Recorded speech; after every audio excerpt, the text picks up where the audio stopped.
Ravi de vous voir. Je m'appelle Alain Duroy et vous êtes sur ma chaîne YouTube où je donne des conseils aux hommes pour diverses situations de la vie. Abonnez-vous pour rester toujours connecté. Et maintenant, je Les commence. statistiques relatives au développement des entreprises sont décevantes. Aux États-Unis, 95% des entreprises établies cessent leurs activités au cours de leur première année d'existence. De plus, 95% des 5% restants cessent d'exister au cours de la deuxième année d'activité de l'entreprise. C'est pourquoi vous devez peser soigneusement le pour et le contre avant de créer une entreprise. L'entrepreneuriat est une activité particulièrement risquée. Vous ne devez pas espérer qu'un désir et des efforts médiocres suffisent à développer votre entreprise. Savez-vous faire quelque chose à partir de rien? Êtes-vous capable de rester longtemps dans l'incertitude? Êtes-vous capable d'aller de l'avant alors que vous avez les mains baissées et que les gens autour de vous se tournent les pouces? C'est une bonne chose, car sans ces capacités, mieux vaut ne pas s'engager sur la voie de l'entrepreneuriat. Problème possible dans les affaires. Dièse 1. Type d'entreprise, vous ne devriez pas vous lancer dans quelque chose de tendance ou essayer de freiner la sphère entrepreneuriale, dans laquelle les gens de votre quartier sont en gage. Il est probable que rien ne marchera ou qu'en cas de succès, vous ne vous sentirez pas satisfait. Vous devez développer le type d'activité qui vous tient à cœur et pour lequel vous avez un véritable intérêt. D'autre part, n'essayez pas de développer une nouvelle activité dont on sait qu'elle n'est pas rentable et qu'elle ne vous rapportera rien, même si vous aimez beaucoup ce type d'activité. Trouvez le juste milieu. Mais si vous devez choisir entre ce que vous aimez et ce qui vous rapportera des revenus, il est préférable d'opter pour le profit. L'entrepreneur est un individu paresseux qui doit, avec un minimum de coûts matériels, temporels et émotionnels, s'efforcer de réaliser un maximum de profit. Dièse 2. Produit, service, le produit ou le service que vous choisissez de commercialiser doit faire l'objet d'une demande. Il doit exister un réel besoin de la part des consommateurs. Mettez-vous à la place des clients potentiels. Achèteriez-vous personnellement votre produit? Vos connaissances seraient-elles intéressées? Si vous offrez un produit ou un service de qualité qui favorise la sécurité environnementale et présente un intérêt public réellement utile, mais que son coût n'intéresse pas le grand public ou un segment cible identifiable, ne vous faites pas d'illusions en vous. Présentant comme un sauveur. Considérez un autre produit. Outre la demande pour votre produit, il convient de prendre en considération les frais généraux liés à la livraison, au stockage ainsi qu'à la réalisation de votre produit. Les denrées périssables et les produits nécessitant une congélation vous coûteront de l'argent. Pourquoi équiper votre espace de stockage d'une unité de réfrigération alors que vous pouvez échanger un autre produit? En outre, il est impératif d'accorder une attention toute particulière à l'assortiment. Dièse 3. Préparation de l'information. Un développement commercial réussi exige une connaissance maximale, suffisante, du type d'activité et de produit, service. Vous devez vous efforcer de tout savoir sur votre activité et votre produit de A à Z, pour finalement devenir un professionnel. D'une manière ou d'une autre, cela conduira à des pertes et à de profondes déceptions. Toute information concernant ce qui peut vous nuire ou au contraire, servir d'impulsion à une croissance rapide, doit être étudiée par vous. Ou voulez-vous rester dans une tente et vendre des jeans toute votre vie? Dièse 4. Disponibilité du marché. Accès au marché. Vous proposez un produit sympa à des prix abordables qui est généralement demande, quelque part en Thaïlande. Et alors?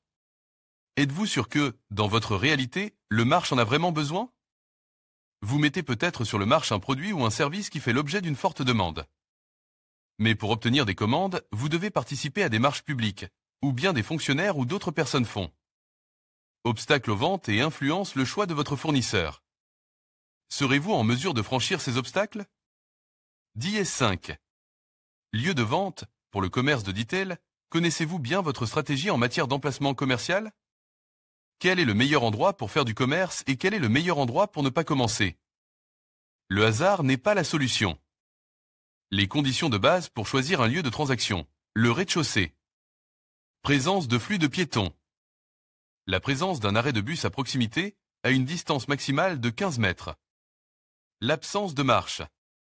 La proximité d'un centre commercial ou de divertissement. Zone résidentielle. Les communications disponibles, lumière, eau, chauffage, etc. Faire au moins une analyse de la perméabilité du point de vente. Étudier les voies d'accès, le secteur résidentiel, le nombre de résidents, la présence de concurrents dans un rayon d'1 kilomètre. Des commerces de dit-elle d'autres créneaux sont-ils présents depuis longtemps? Ou y avait-il hier un salon de coiffure et aujourd'hui? Un panneau indiquant « Les locaux sont alloués » ? Si vous avez déjà emprunté le chemin d'une entreprise qui n'a pas réussi, pourquoi répéter le même chemin? 10-6. La concurrence, connaissez-vous vos concurrents? Combien de concurrents avez-vous? Quels sont-ils? Existe-t-il des acteurs majeurs sur le marché avec lesquels vous ne pouvez pas rivaliser en termes de prix ou de qualité des biens, services? D'autres entrepreneurs ont-ils essayé de prendre une part du marché avant que votre idée d'entreprise n'émergeait, et comment ont-ils réussi? De quelles ressources disposaient-ils? Pourquoi pensez-vous que vous allez réussir? Qu'est-ce qui vous rend si unique? 10-7. L'orientation client. Un entrepreneur qui réussit comprend qu'en réalité, ce n'est pas lui qui dirige l'entreprise, mais le client de ses biens, services. La tâche d'un entrepreneur est de servir son client, et pour cela, vous devez le connaître de vue. Vous devez comprendre quel type de client votre entreprise vise, quels sont les besoins de votre client que vous serez en mesure de satisfaire. Où vit et travaille votre client? S'agit-il d'un homme, d'une femme, d'un adolescent? Quel est son âge? Quel est son niveau de revenu? Est-il célibataire ou père de famille? À quelle heure il travaille et à quelle heure il se repose? Y aura-t-il une saisonnalité dans votre point de vente? Quel est le coût moyen par achat? Quels produits connexes peuvent être proposés, etc. En identifiant votre client, ses besoins et sa capacité à payer, vous serez en mesure d'offrir le service et l'assortiment approprié. 10-8. Les fournisseurs en tant qu'acheteurs de marchandises destinées à la revente, il n'est pas évident que vous puissiez dicter les conditions à vos fournisseurs. S'il existe des grossistes sérieux sur le marché, rien ne garantit que vous ne devrez pas vous adapter à votre vendeur. La règle principale est de connaître tous les vendeurs de votre marché. Dans ce cas, vous aurez la possibilité d'accepter une offre plus favorable. 10-9. Le contrôle des personnes, employées, l'un des principaux problèmes de tout système. S'il existe une possibilité de commettre une erreur, une personne commettra une erreur. S'il est possible de ne pas faire quelque chose, une personne ne le fera certainement pas. S'il est possible de vous tromper, vous serez certainement trompe. Seul un contrôle constant de votre part, une répartition fonctionnelle des responsabilités et une gestion efficace de l'équipe peuvent réduire l'impact de ces facteurs négatifs sur votre entreprise. Les ressources administratives doivent être complétées par un système d'enregistrement bien établi. Si les marchandises ne sont pas comptées, ou si elles le sont d'une autre manière, le vol ne sera pas évité. 10-10. Autorité de contrôle. Tôt ou tard, vous devrez faire face à divers organismes de réglementation. Ne traitez pas les représentants des autorités compétentes comme des êtres surnaturels. Ils ne sont ni bons ni mauvais. Ce sont simplement des éléments d'un système qui ne peut exister sans eux. En cas de problème, respirez profondément et expirez lentement. 10-11. Manque de capital initial. La grande majorité des gens trouvent dans ce problème la principale raison pour laquelle ils ne peuvent pas créer et développer une entreprise. En occupant un emploi salarié et en mettant systématiquement de côté une partie de vos revenus, vous pouvez accumuler de l'argent en quantité décente, qui sera suffisante pour démarrer votre entreprise. Si vous avez investi dans votre entreprise à partir de votre propre capital, il serait préférable que votre entreprise commence à utiliser des prêts bancaires en prenant un prêt d'un petit montant. Lorsque vous aurez besoin d'une injection importante d'argent empreinte, la banque sera heureuse de vous prêter le montant nécessaire. Parce que vous avez déjà un historique de crédit positif. 10-12. Le manque d'expérience. Ce problème peut constituer un véritable obstacle à la croissance de votre entreprise. La pratique est le meilleur professeur. Vous ne pouvez apprendre à faire quelque chose qu'en le faisant. Aucun livre ou formation ne vous donnera les compétences nécessaires. En même temps, ne pensez pas que l'information est quelque chose de superflu et d'inutile. N'oubliez pas le problème numéro 3. Mais le plus frustrant, c'est qu'au début, il est fort probable que peu de choses fonctionneront. La perte de temps et d'argent est le prix à payer. Mais la bonne nouvelle, c'est que vous vous améliorez de plus en plus à chaque tentative. C'est pourquoi il est préférable de commencer petit, et il n'est pas recommandé de faire un investissement initial colossal dans l'entreprise. Vous voulez ouvrir un magasin, ouvrez un kiosque au début. 10-13. Les affaires ne sont pas pour tout le monde. Pour créer une entreprise, il faut avoir un seuil de tolérance élevé à la douleur. Vous devez être prêt à échouer, et vous devrez apprendre à vous relever après des chutes écrasantes. C'est une chose dont une minorité absolue est capable. Tout le monde peut devenir un entrepreneur prospère, mais tout le monde ne commencera pas à développer son entreprise. Tout entrepreneur est capable d'atteindre ses objectifs, mais peu d'entre eux poursuivent leur chemin après avoir rencontré des obstacles. L'esprit d'entreprise est une psychologie particulière. Posez-vous la question suivante. Êtes-vous prêt à affronter les difficultés et à faire consciemment des sacrifices? Les erreurs dans les affaires. 10-1. Votre expérience antérieure vous aidera si vous vous préparez au type d'entreprise que vous envisagez de développer, vous avez raison. Mais si vous étiez avocat d'affaires et que vous décidez d'ouvrir un magasin d'électronique grand public, vous ne ferez que perdre du temps et de l'argent. Qu'importe si vous êtes un professionnel reconnu dans votre domaine. Vos compétences antérieures n'ont rien à voir avec les affaires. Descendez d'abord de votre montagne illusoire, devenez étudiant dans un nouveau domaine, et ensuite seulement, commencez à grimper vers de nouveaux sommets. 10-2. Les affaires sont faciles, les affaires ne sont pas faciles parce qu'il s'agit de quelque chose de complètement nouveau. Toute nouvelle tâche nous semble un problème inimaginable, et ce n'est qu'après l'avoir résolue que nous réalisons à quel point elle est facile. Les affaires, c'est comme apprendre à nager. Si vous n'avez pas appris à nager, l'entrepreneuriat est hors de votre portée. Si vous êtes un bon nageur, votre entreprise prospérera sans aucun effort supplémentaire. Les affaires ne sont pas difficiles, mais au début, elles le sont beaucoup. 10-3. L'irresponsabilité, ne pensez pas que l'entreprise se développera d'elle-même. Seules vos idées et vos efforts feront avancer votre entreprise ou ne le feront pas s'ils sont absents. Travaillez sans enthousiasme. Ce n'est pas dans la sphère de l'esprit d'entreprise. Ne pensez pas que le second fondateur réglera tous les problèmes et que vous n'aurez qu'à recevoir des dividendes. Il sera le premier à vouloir vous escroquer si vous vous retirez de la participation active à la gestion opérationnelle et si vous affaiblissez le contrôle.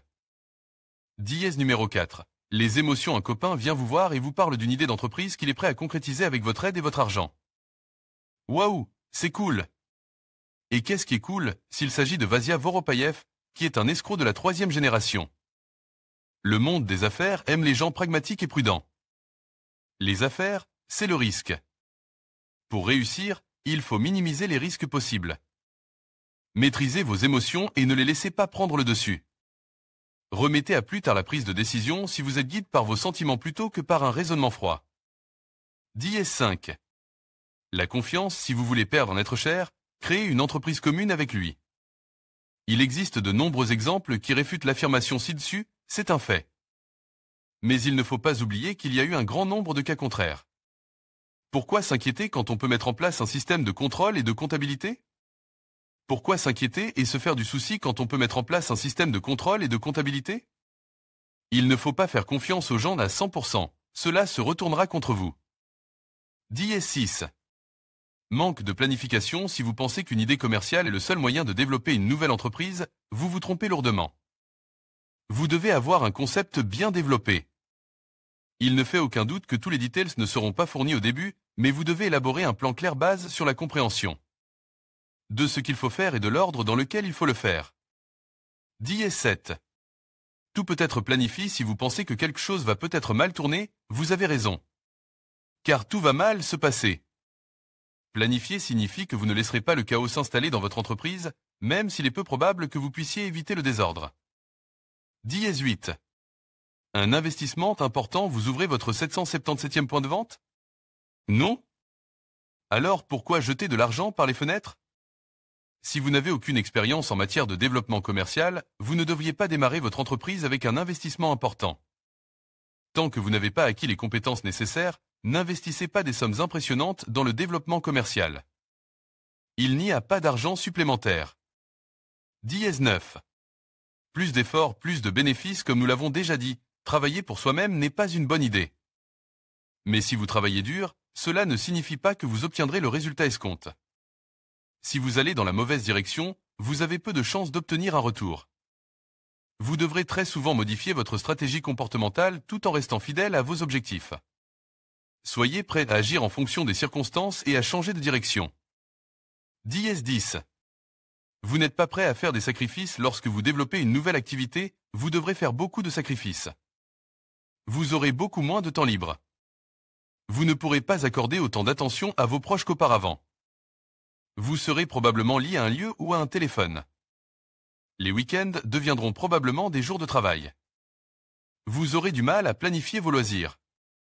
Parfois, au lieu de vous amuser, vous devrez sortir pour faire des affaires. Une grande partie de ce qui précédait dépendent des spécificités de votre entreprise, mais dans tous les cas, au début du développement de votre entreprise, vous ressentirez un certain inconfort.